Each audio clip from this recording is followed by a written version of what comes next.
આજથી 2.5 દિવસ સુધી સોમનાથમાં સરકાર. સોમનાથ મહાદેવના સાનિધ્યમાં આજથી રાજ્ય સરકારની 11મી ચિંતન શિબિરનો પ્રારંભ થનાર છે અને આ ચિંતન શિબિરમાં રાજ્ય સરકારના મંત્રીઓ ઉપરાંત 197 જેટલા આઈએએસ આઈપીએસ અધિકારીઓ અને કેટલાક પદાધિકારીઓ પણ ભાગ લેશે.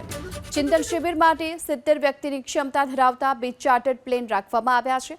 એક પ્લેન સવારે 6 વાગ્યે અને એક પ્લેન સવારે 9 વાગ્યે ગાંધીનગરથી ઉડાન ભરી કેશોદ એરપોર્ટ ખાતે પહોંચશે, જ્યાંથી તમામને વોલ્વો બસ મારફતે સોમનાથ ખાતે પહોંચશે.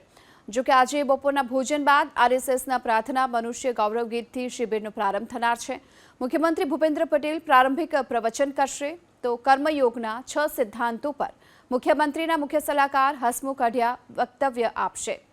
શનિવારે બપોરના ભોજન બાદ પૂર્ણ થનારી આ 2.5 દિવસની શિબિર 7 અલગ અલગ ગ્રુપોમાં વહેંચવામાં આવી છે. આ ચિંતન શિબિરમાં ગુજરાતમાં નવી રોજગારીની તકો ઊભી કરવી, ગ્રામીણ વિસ્તારમાં લોકોની આવકમાં વધારો કરવો, સરકારી યોજનાનો 100% લક્ષ્યાંક હાંસલ કરવો અને પ્રવાસનમાં જિલ્લા અને સ્થાનિક સ્વરાજ્યની સંસ્થાઓનું યોગદાન એમાં કુલ 4 વિષય પર મંથન કરી તેની અમલવારીના મુદ્દે વ્યૂહરચના પણ ઘડવામાં આવશે.